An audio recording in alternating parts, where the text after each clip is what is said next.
দেশ থেকে বিদেশ, খেলা থেকে বিনোদন, সব ধরনের খবর নিয়ে আমি মিঠু শুরু করছি নজরের দুনিয়া।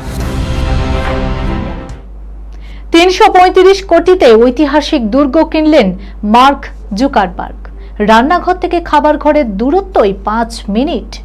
নতুন বাড়ি কিনেছেন মার্ক জুকারবার্গ। মেটার সিইও বিশ্বের অন্যতম ধনী ব্যক্তি, তাই তিনি যে বাড়ি কিনবেন তা যে সকলের চোখ কপালে তোলার মতোই কিছু হবে সেটাই স্বাভাবিক। তার নয়া বাসস্থান আয়ারল্যান্ডের এক ঐতিহাসিক দুর্গ। দাম পড়েছে মাত্র ৩০ মিলিয়ন ইউরো। ভারতীয় মুদ্রায় তা প্রায় ৩৩৫ কোটি টাকা। এর সঙ্গে রয়েছে ৪৪০ একরের একটি সুবিশাল এস্টেট। আইরিশ টাইমসের প্রতিবেদন অনুযায়ী জুকারবার্গ ও তার স্ত্রী প্রিসিলা চ্যান বেশ কয়েক সপ্তাহ আগেই একটি অফ মার্কেট চুক্তির মাধ্যমে দুর্গটি কিনেছিলেন। তবে আয়ারল্যান্ডে প্রপার্টি প্রাইস রেজিস্টারে এই লেনদেনের বিষয়টি এখনো উঠে আসেনি, যদিও দুর্গটির সঠিক মূল্য প্রকাশ করা হয়নি। জানা গিয়েছে দুর্গটি ডাবলিনে মেটার আন্তর্জাতিক সদর দপ্তর থেকে ২০০ কিমি দূরে। ঊনবিংশ শতাব্দীর গঠিত শৈলীর এই দুর্গটি ব্ল্যাক ওয়াটার ভ্যালির ব্ল্যাক ওয়াটার নদীর তীরে অবস্থিত। ১৮৩০ সালের দিকে প্রাক্তন টরি এমপি জন কেইলির জন্য নির্মিত হয়েছিল এই প্রকাণ্ড দুর্গ। শোনা যায় রান্নাঘর থেকে খাবার ঘরে পৌঁছাতেই দ্রুত পায়ে হাঁটলেও ৪.৫ মিনিট সময় লাগে। ১৬,০০০ বর্গফুট আয়তনের এই দুর্গে অবশ্য নিয়মিত থাকবেন না মেটাকর্তা। আমেরিকাতেই থাকবেন তিনি। কেবল আয়ারল্যান্ড সফরের সময় এখানে এসে উঠবেন। ৩ ঘন্টার সফরেই প্রেম। ঘুরতে এসে ট্যাক্সি চালকের গলাতেই মালা পরালেন বিদেশিনী। ভারত সফরে এসেছিলেন এক বিদেশিনী, তবে বাড়ি ফিরলেন একেবারে পরিবার সঙ্গে নিয়ে। বেড়াতে এসে ৩ ঘন্টার ট্যাক্সি সফরে ট্যাক্সি চালককে শুধু মনই দিলেন না, একেবারে বিয়ে সেরে ফেললেন অস্ট্রেলিয়ার তরুণী লরেনা স্টেনফি। সিনেমার গল্পের মতোই অদ্ভুত এই প্রেমের পটভূমি ভারতের দক্ষিণের রাজ্য তামিলনাড়ু। ঘটনার সূত্রপাত ২ বছর আগে। লরেনা ভারতে বেড়াতে এসেছিলেন তামিলনাড়ুর নাদুরায়ে।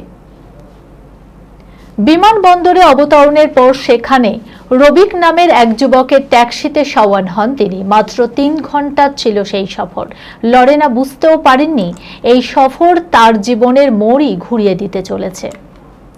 পিপল অফ ইন্ডিয়া নামে এক ইনস্টাগ্রাম প্রোফাইলে শেয়ার হয়েছে লরেনা ও রবিকের জীবনের এই গল্প, যা ব্যাপকভাবে ভাইরাল হয়েছে সোশ্যাল মিডিয়ায়। লরেনা ক্যাথলিক এবং রবিক মুসলিম।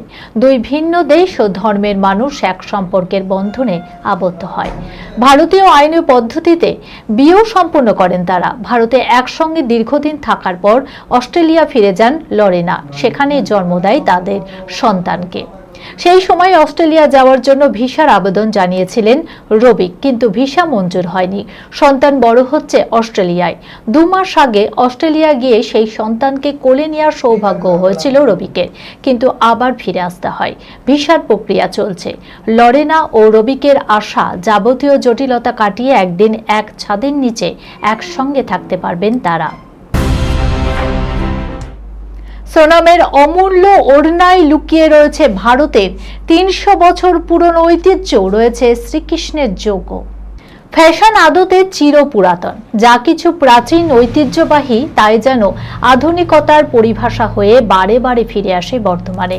সম্প্রতি এক গহনার ব্যান্ড আয়োজিত সন্ধ্যায় হাজির হন অনিল তনোয়ার, সোনাম কাপুর। তবে কান গলা ভর্তি গয়না ছাপিয়ে এদিন ওর লুকে সবচাইতে নজর কাড়া হয়ে ওঠে পরনের পোশাকটি। তিনি বেছে নিয়েছিলেন একটি সম্পূর্ণ কালো আনারকলি, যার ঝুল হাঁটু ছাড়িয়ে নেমে গিয়েছে অনেকখানি, আর সঙ্গে ছিল পিচ ওয়াই কাজের ওড়না। তা রীতিমতো টক অব দ্য টাউন হয়ে ওঠে অল্প সময়ের মধ্যেই। পোশাকটি স্টাইলিস্ট রিয়া কাপুর ও মনীষা মেলওয়ানি জানতেন, আর তাই ওড়নাটিকে কেবল আনারকলির সঙ্গত হিসাবে এক কাঁধে ফেলে রাখার বদলে তা দিয়েই ঢেকে নেন দেহের সিংহভাগ। ওড়নাটি হয়ে ওঠে ওর সামগ্রিক লুকের শো স্টপার। সোনামের মতো ফ্যাশনিস্টা বেছে নিয়েছেন বলেই নতুন করে ফ্যাশন প্রেমীদের আলোচনায় উঠে এসেছে পিচ ওয়াই। 100% খাঁটি এই ভারতীয় শিল্পধারা আসলে হালের আমদানি নয়, এর বয়স প্রায় 30 বছর। পিচওয়াই শিল্পের জন্ম রাজস্থানে। এই ধারায় বিশেষ কায়দায় আঁকা হয় ফুল, ময়ূর, ঘাগরা পরিহিতা নারী, পদ্মফুল, গরু, বৃন্দাবনের দৃশ্য অথবা কৃষ্ণের প্রতিকৃতি। পিচওয়াই শব্দের আক্ষরিক অর্থ করলে দাঁড়ায় পিছনে ঝোলানো। সাধারণত কাপড়ের উপর আঁকা এই বিশেষ ধারার ধর্মীয় চিত্র মন্দিরের গর্ভগৃহে দেবতার মূর্তির পিছনেই ঝোলানো হতো। সোনামের তসর জর্জেটের ওড়নাটিকে অঙ্গিত চিত্র নয়, বরং রেশমের সুতোর কাজে ফুটে উঠেছিল এমন নানা মোটিভ। পূর্ণাঙ্গ চিত্রের বদলে টুকরো টুকরো পিচওয়াই মোটিভ জুড়ে ছিল ওড়না জুড়ে। উজ্জ্বল সোনালী ও কালো আবেশে সোনাম যেন উঠেছিলেন ভারতবর্ষের প্রাচীন শিল্পের মূর্ত প্রতীক। তৃতীয়বার অন্তঃসত্ত্বা 45-এর করিনা, পঞ্চমবার বাবা হচ্ছেন কি সইফ? দেখুন, বড় ছেলে তৈমুর আলী খানের বয়স 9, ছোট ছেলে সবে 5-এ পা দিয়েছেন। এবার বেবর তৃতীয়বার অন্তঃসত্ত্বা হওয়ার গুঞ্জনে তোলপাড় মায়ানগরীর সেলেবপাড়া। টেনসেল টাউনের অন্দরে ফিসফাস। 45 বছর বয়সে ফের মা হচ্ছেন করিনা কাপুর খান। সত্যি কি মা হচ্ছেন বেবো? বেবর টিমের তরফে অবশ্য জানানো হয়েছে এই খবর ভুয়ো। করিনা মোটেই অন্তঃসত্ত্বা নয়। সদ্য ঘুরতে গিয়ে পাস্তা পিৎজা উপভোগ করেছেন, এটা সম্ভবত তারই ফল, কিংবা খারাপ ক্যামেরা অ্যাঙ্গেলের জন্যই বেবি বাম্প মনে হতে পারে। এই খবরের সঙ্গে শেষ করলাম আজকের নজরে দুনিয়া। আপনারা দেখছেন টিভি 24 বাংলা, সংবাদ বিনোদন সারাদিন সারাক্ষণ।